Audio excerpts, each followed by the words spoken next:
CityCast Pittsburgh is brought to you today by the Heinz History Center. We have been hyping up their Pittsburgh Hidden History exhibit since it opened. And if you haven't checked it out, now is your chance. It truly is such a cool opportunity to look behind the curtain and see what the curators themselves actually love the most.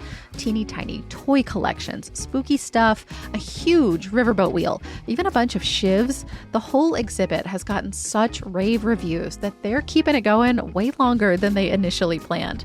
But it's not gonna last forever, so cross a river, cross a bridge, and get thyself to the Heinz History Center. And don't forget, kids 17 and under always get in for free. Plan your visit at heinzhistorycenter.org.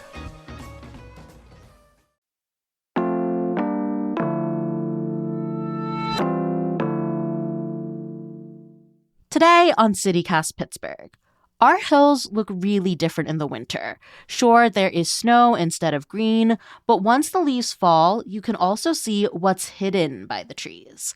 Like all these sets of city steps, which, fun fact, were Pittsburgh's first form of mass transit. We're bringing back host Megan Harris's conversation with 3 local authors who want to give us a new perspective on these old but whimsical paths up and down the hills.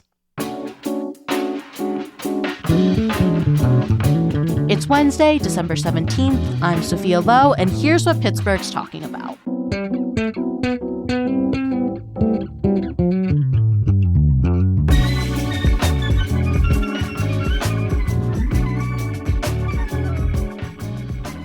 I'm with one of those 3 authors, Laura Zarowski, who's climbed all of them, or at least all that you can find. Laura, can you describe where we are in Pittsburgh right now? Yeah, so this morning we're here in Troy Hill on the Basin Street City Stairs, overlooking both the Allegheny River. We've got views of downtown. The Heinz 57 stacks are right in front of us. The David McCullough 16th Street Bridge features prominently.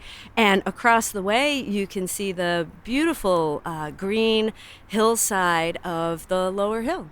And it's kind of sweeping, but also we're in this teeny tiny little alcove on a bench. What is it that you love about the specific set of city steps? So I really love Basin Street in Troy Hill because it's a very old flight of stairs, going back to the turn of the last century when this neighborhood was being developed. And it's just, there's a really wonderful connection with history.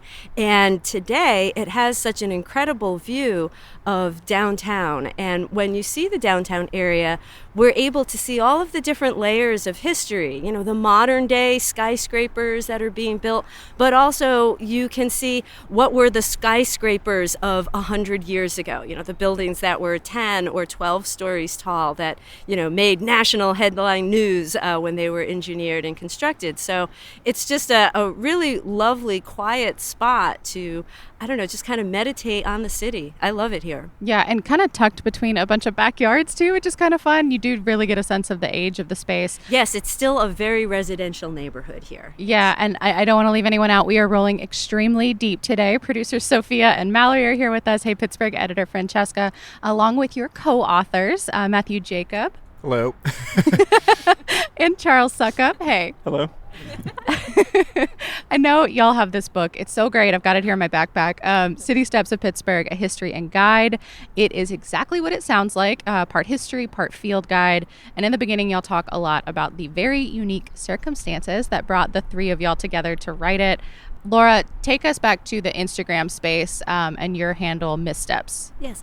So 7-8 years ago, I was still relatively new to Pittsburgh, had only been living here a few years at that point, and I came upon one of Bob Regan's books. Now, Bob Regan is a University of Pittsburgh Pitt engineering professor who back in the late 1990s set out to You make discover. that sound so far away, like late 1990s, the late 1900s. Well, it was 25 years ago at this point, more than 25 years ago. That does seem like a long time.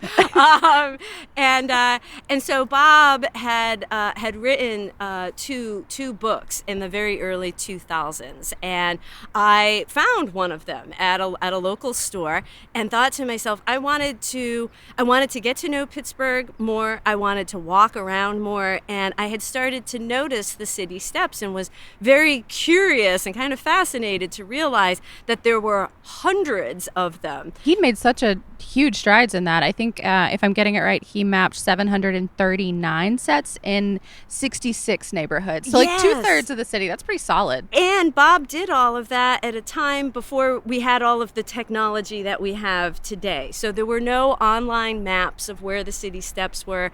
GPS didn't really even fully exist at that point. And we're going to talk more about that because your co-conspirators had a lot to do with what we know now. Absolutely. So I just started recreating Bob's journey, and his City Steps book kind of lists the city steps that he found in order. And I thought, well, I'm just going to go out and I'm going to do that. And so I started Missed Steps, Missed Connections with Pittsburgh's City Steps, and I was sharing it on Instagram, and I had a blog and whatnot. And through that, really kind of got connected with a very large community of people, both in Pittsburgh as well as people who are from Pittsburgh but living far away, who really connected with the city steps and had great memories of them. And so I always feel very grateful that I kind of stumbled into something that really had a much bigger life of its own, that the city steps are something that was just so important and very memorable to so many Pittsburghers. And I think stumbling is putting it lightly. Like, you found over 100 more of these steps. I think Yes. that's pretty impressive too.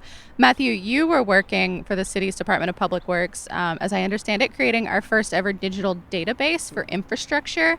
I hope you don't mind me saying, you're not that old. Like, I'm amazed that we didn't have a digital database for this stuff.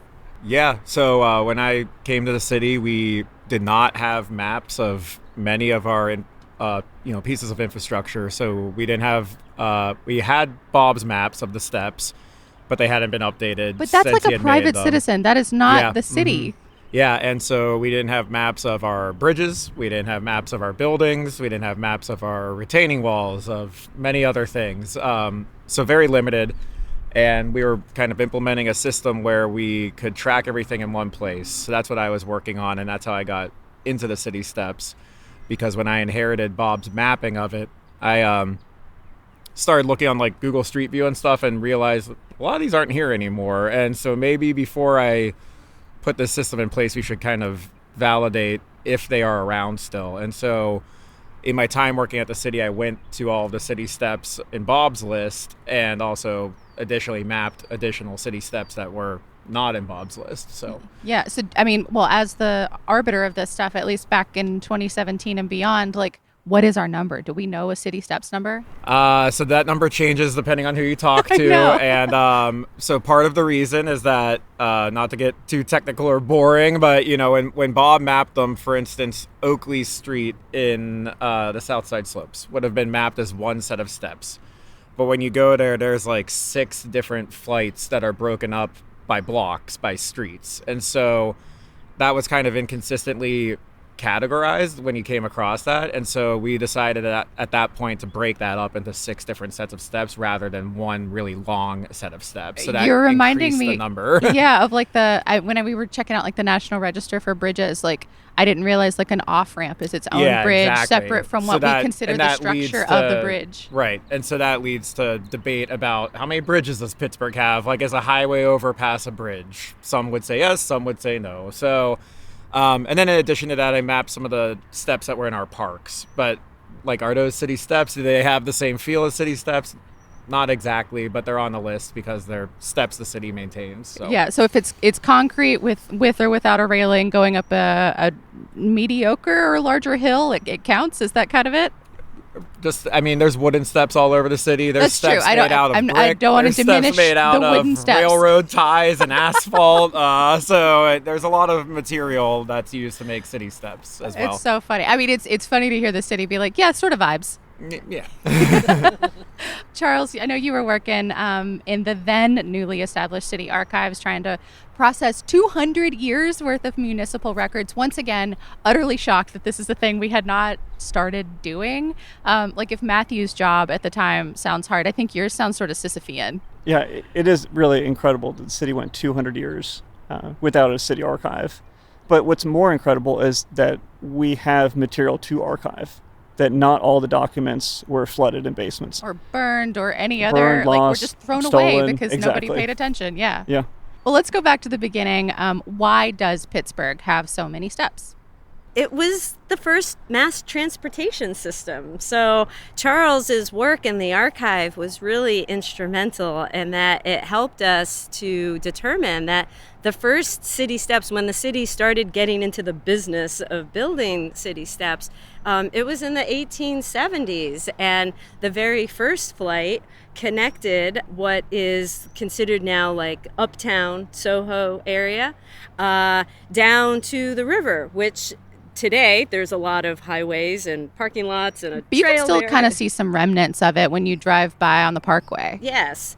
And at the time, there were mills that lined all of that. Right. So the city started building the city steps really at the request of the business owners who needed to have a more reliable transportation method because people lived, for the most part, up on the hilltops and the industry lined the rivers. The river view that we have today is very different than what it was here in the 1800s and early 1900s, and people were just kind of scrambling up and down the well-worn paths along the hillsides to be able to get to the mills. So city steps were a much more reliable transportation method. And this is also in a period, really before the automobile. There were omnibuses and things like that existed around the city, but people had to pay to use those. Those were like the horse-drawn carriages, the precursors to electrified trolleys and whatnot. And streetcars, and we got the inclines eventually. And all of that. But people had to pay money to use that. So even though they were available to people, it was not something that the average working class person or the average immigrant family was going to be able to afford on a very regular basis. Yeah. And if you could pay, a lot of people would just go down the city steps for free and then pay to get back up the hill. Okay, that makes more sense. What happened to all of these spaces as our industries changed? Because I think that's a really striking thing about your book. And also we can all see it if we ever pass by a set of city steps. Like some of them are stunning and in great shape. Some of them look like they were built 100+ years ago. Yeah. So a lot of steps that are built in concrete were built, they may have existed in wood prior to that, but a lot of them were built in the post-war era, right after World War II. And a lot of them have not been upgraded since. So a lot of the concrete steps that you see that look kind of similar are all, have had minor repairs made, but that's about it since the post-war era. And that's what got me interested in the steps a lot as I went to them. And especially, we always like to talk about Rising Main, which is over in Fineview. It's a very long concrete set of steps, but there's really not much there anymore. And it makes you stop and think, why was this built? Like, this had to have been built for a purpose at some time. So what's changed since then? And what had changed over there, for instance, is that the entire neighborhood of the East Street Valley was destroyed to make the highway that goes to the northern suburbs, essentially. And so at a time, there was a very dense neighborhood at the bottom, and people would use those steps. But now there's really not much there. And there's, unfortunately, not much practicality in fixing those steps because of how much it would cost to do, with not much of a utility to them anymore, unfortunately. So yeah. How do these systems get prioritized? Like, at what point does the city see this and say, like, oh, this is necessary infrastructure, we need to do something about this, we need to maintain it? Like, how does that calculus happen? So, the costs to repair steps now are far more than they were back in the day, right? And the city has a limited budget and many other priorities, as people are aware, like our bridges and things like that as well. I understand that the bridges probably take priority. That makes sense. Sure. So when I was at the city, one of the projects that we worked on was using all the data from the steps and combining that with other information such as like proximity to public transit and how frequently that transit gets used, proximity to schools, as well as they gave it a detour score, so that if these steps weren't here, how long would it take me to go from the top to the bottom around, not using them? Cool. So trying to bring that calculus into it. And of course, condition and things like that. So that information was used. And we actually started that project right before COVID kind of shut everything down. Mm-hmm. And then when things picked back up, it was kind of a blessing in disguise in the sense that there's a lot of infrastructure money coming in from the federal government. So that data was able to be readily used and go work on lots and lots of steps. But since then, where the city has to rely entirely on its own budget, they can maybe fix like 2 or 3 a year fully. Mm-hmm. And so it really limits what they can do with that when we have hundreds and hundreds of them. However, I always like to tell people that it's really important to use 311 and connect with your city council person wherever you live. If you don't know who your counselor is, go online and find out, because if you have, and this is city steps, this is sidewalks, this is like any of the infrastructure that's where you live, work, or play. If you see something that is not right, the railing is missing on a flight of stairs, or something has become loose, 311 it. It does not mean that it's going to be repaired the next day. Right. It may actually take up to a year, but persistent and consistent effort of reaching out. Those requests are recorded, they are listened to, and even doing things kind of the old-fashioned way, which is, getting signatures from your neighbors. That is also a really important step, and that is something that the city public works, the elected officials do look at. I would also add like overgrown greenery, or if like animals are yes, living in an absolutely. unsafe space, stuff like that too. Yes. And if you do a 311, include lots of pictures, and don't Yes. say there's a broken step on a set of steps that's 300 steps long. Please say where it is, so that you don't Excellent make the point. guy who has to go look for it walk the entire set of steps to go figure out where the problem is. Yeah, absolutely. The more details you add, the better. Yeah, so before there was 311, people just used pen and paper. So inside the city Charles, archive, I love that you're bringing us back to basics here. we're currently processing a collection of essentially complaints to city council from 1911 up through the 1970s. Some are written on napkins, some are typed on fancy stationery, but they are all complaints, and a lot of them are city steps. Rialto Street used to have houses going down it, Yeah. and so we have letters from them saying Rialto Street is really steep. They would like the city to pave it because it wasn't paved for so long. Can you imagine going down Rialto on like something like gravel or dirt, especially with all of the rain we get? Yeah. And a lot of times, especially if it was a woman who's writing this letter, they probably knew that they might not have been looked at or might not have had as much importance. So they'd usually go to their husband or somebody else that had stationery to Carnegie Steel, and they would write their letter on the Carnegie Steel stationery to kind of get some more attention to their plight. Yeah, of it's like living there. writing an email with like your work signature, you Or CCing somebody really important on Yeah, it, so yeah, make sure it exactly. gets seen. So, and then we also have the replies from council members. Sometimes they weren't replied to, but sometimes they were replied to, and that's a good way to get things done. I mean, do you have any sense of whether our historical council people took it any more or less seriously than our modern ones?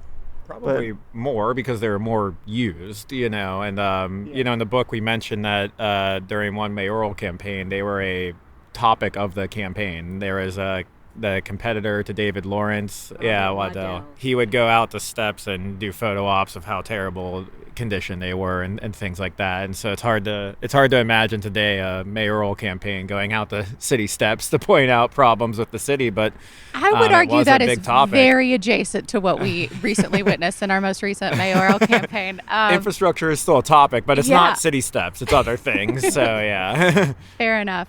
And then a lot of people used to get hurt on the city steps, either die or break their legs, and so they'd write letters and file lawsuits so we know how much money they got paid out. And Wait, how much money did they get paid out? a lot of money. And yeah, there may have been or may not have been some corruption back then, which led to some more lawsuits, because people know if I went to this doctor and got this note, I could take it back to the city. And get whatever the payout was. Interesting. So a financial incentive for the city to reconstruct the steps in concrete, even though it costs a lot. They were also spending a lot on lawsuits from the decrepit wooden steps all over the city. So Yeah, I mean, we still spend a lot on lawsuits, but usually not for city steps these days.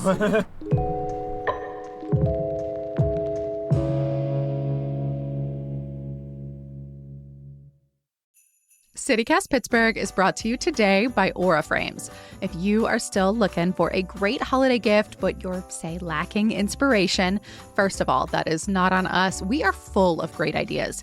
But here is one more. Aura Frames are a perfect gift for someone who already sort of has everything that they need, but can be really tough to find something that they might want.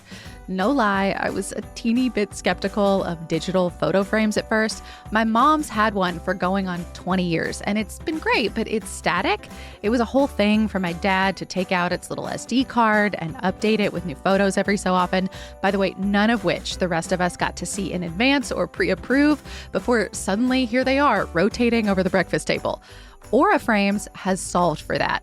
You, the gift giver, can preload photos before the frame ships, and then you keep adding them from anywhere, anytime, all from your phone. It is so easy, and you can handpick your favorites before they show up on the frame. Aura will even wrap it in a premium gift box with no pesky visible price tag. Just easy to set up joy for anyone you're buying for. You cannot wrap togetherness, but you can frame it. For a limited time, save on the perfect gift by visiting auraframes.com to get $35 off Aura's best-selling Carver matte frames. They were named #1 by Wirecutter, and you can have one by using promo code CityCast at checkout. That's Aura Frames, AURA frames.com, promo code CityCast.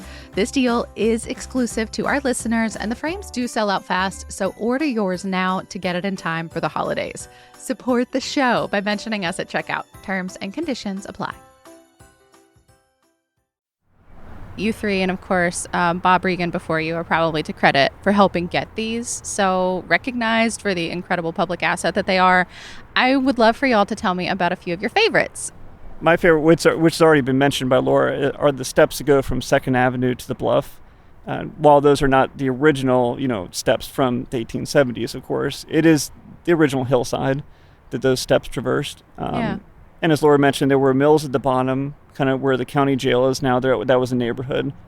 And the students who lived in that neighborhood had to go to school at Forbes School, which is right near Mercy Hospital today. So they were used by not only adults going to work, but also children going to school.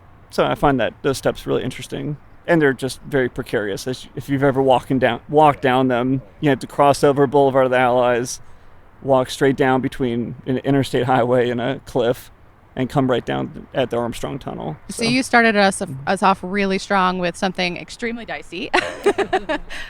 I would definitely say Rising Main, which has already been mentioned. I would also say that if you're going to explore steps, probably the best time of year to do it is in the fall or winter, actually. Yeah. With the leaves down, because you get some really unique views from different sets. So that's probably the best time to go check them out. In terms of other favorite sets of steps, I lived in the Southside Slopes for 5 years, so you couldn't go anywhere without using city steps in some fashion.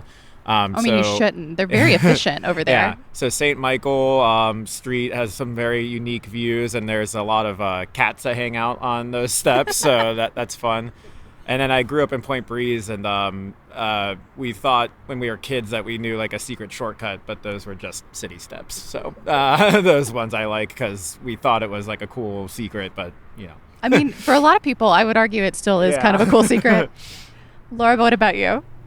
I always like to recommend going out to the South Hills to the Jacob Street stairs, which straddle between Overbrook and Brookline.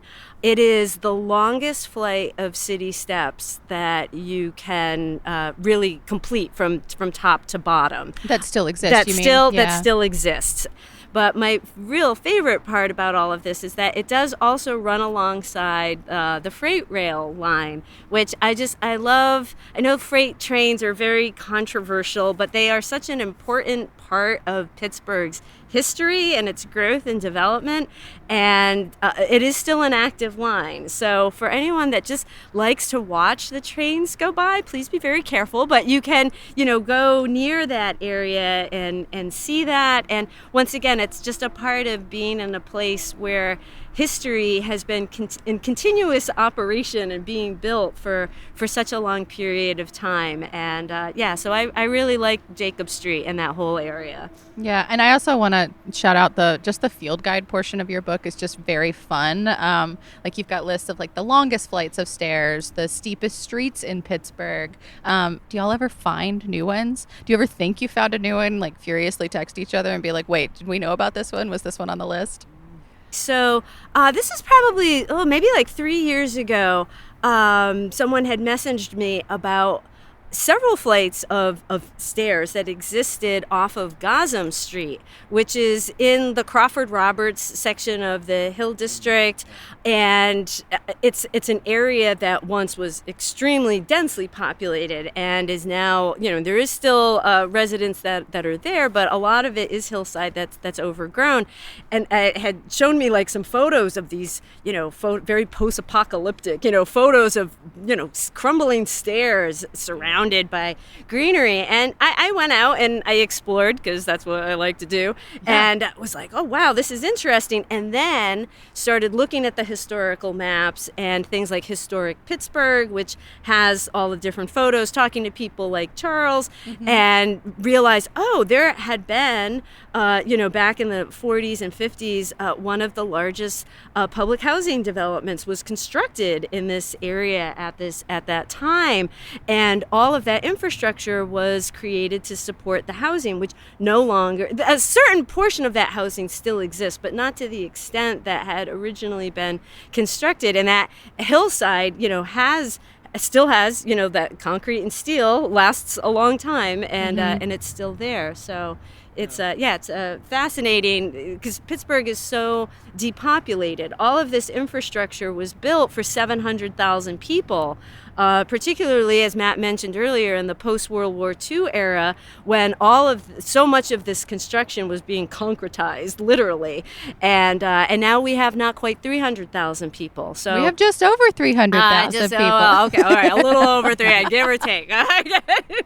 But still, it was all built for when we had 400,000 more people here. I know. So there's a lot of empty hillsides that are empty now, but were not empty in the 1940s and the 1950s. A lot of foundations, a lot of staircases that lead to nowhere, because there used to be a home tucked right there. Exactly. Yeah. And that's, I think, when people, if we quote unquote discover new sets, it's usually ones that have been long abandoned and like a skeleton of some old sets of steps. So it's more like paleontology at that point than mapping infrastructure. Yeah. Yeah, fair enough. I mean, you mentioned cooler weather, winter season is a little bit easier to discover some of these spaces. Any other suggestions you have for folks who maybe want to check this stuff out? Be careful about parking. Pittsburghers are very particular about where you park if you're. Definitely. And sometimes it's hard to find parking near sets of city steps. A lot of these are tucked into really tiny residential areas where the streets are narrow. You want to be polite and be respectful of the parking chair. Absolutely. That would be one of my suggestions for sure. Yeah. I guess my suggestion would be just to be very cautious, because in certain areas, it looks like, I'm hiking in some mountain wilderness area. But it's remembering that there had been people that were living there, and at different points of time, there's infrastructure that was created. So there are some places, like I think of Waco Way over on the north side, that, there are open sewer holes and whatnot. It's a really cool place to explore. There are interesting old city steps. There's old streets, old guardrails, and all kinds of things that are there. But you also have to be really careful, and that's when you're just walking around, because you don't want to fall into something. That's don't another fall thing. into the Don't manholes. fall into something. Got it. Yeah. Watch your step. Yeah. I think I would also, to get a better sense of the evolution of the steps before you go, if you know what steps you're going to go on. Well, I mean, they need to take your book, of course. First buy our book. After you buy our book, then look at the photographs photographs within it. Also go to Historic Pittsburgh, look at their photographs, go to the city archives, look at our photographs. So when you walk down city steps, you can see those houses that are no longer there. You can see the world that was built for those other people. And yeah, just see the evolution of the community, I think, is fascinating. Yeah, many of those photos taken by Matthew, of course. Yes. Well, is there anything that you're working on now? I have heard a rumor that perhaps a second book could be in the works. How can folks tap in if they want to engage with what you're up to? Yeah, so we are working on a second book. This will be Pittsburgh's Parks, Playgrounds, and Trails, a history and guide. That's the tentative title for it. And Gosh, the research just sounds terrible. And we just recently signed a contract for it. If all goes well, it should be out sometime October of 26 of next year. There's a lot of fascinating characters that were involved in all of this, some of whom we know of today and some that have been forgotten over time. And so we're really hoping to, give voice to all of the people that were very involved in creating the many, many parks and playgrounds that we have here in the city. It's a real asset. Yeah. And we're really excited to do it. Photographing wildlife is a lot harder than photographing steps, so it's been interesting. It's a new creative challenge. Yeah, it's been interesting to learn that. But going back to a topic earlier, we also did not have maps of our trails at the city at all, and so during COVID, I needed to get out of the house. My dog desperately needed to get out of the house, and so I knew we had no trail map, and I took a GPS unit and walked my dog on every single trail and mapped all of our trails. And so that really got me... Wait, like every trail in the city? Every trail. Wait, what's the number for that? Oh, I mean, There's there's a mileage count somewhere. I'll have to buy the book. It's fine. We'll figure that out.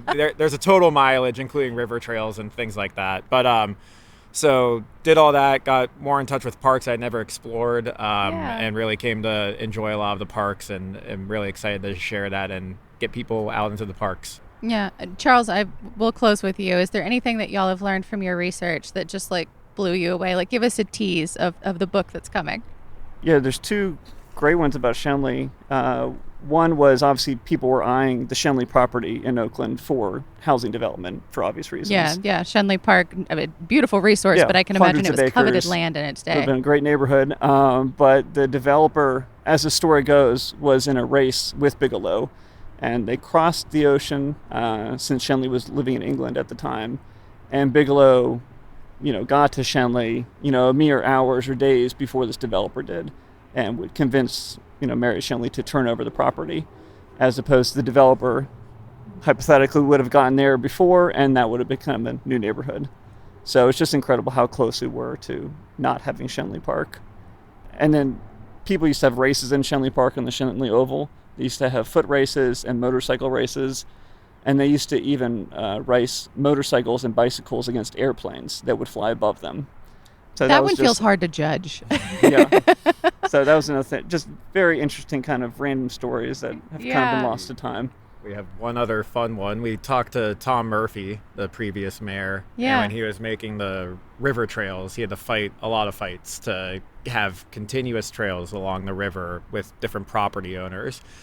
And one of those property owners was the Steelers with their practice field in the south side. And he got them to agree that they would stave the river space, but that means their practice field is only 80 yards long, not 100 yards. So he says that's why they can't score touchdowns in the red zone. So it's all Murphy's fault. It's Tom Murphy's fault that the Steelers can't score touchdowns. Well, thank y'all so much for all of your research. I know it continues. We're just so grateful to have amazing stewards of our public spaces like this who not only experience it, but tell us how to do the same thing. It's really cool. I appreciate it so much. Oh, thanks for having us. Yeah.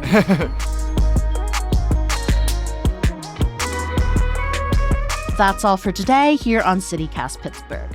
And do not forget to wear your grippiest boots if you're planning to explore the city steps this winter. You gotta watch out for ice. And if you're loving what you're hearing, you can support us by becoming a CityCast Pittsburgh neighbor at membership.citycast.fm. We'll be back tomorrow morning with more news from around the city. Talk to you then.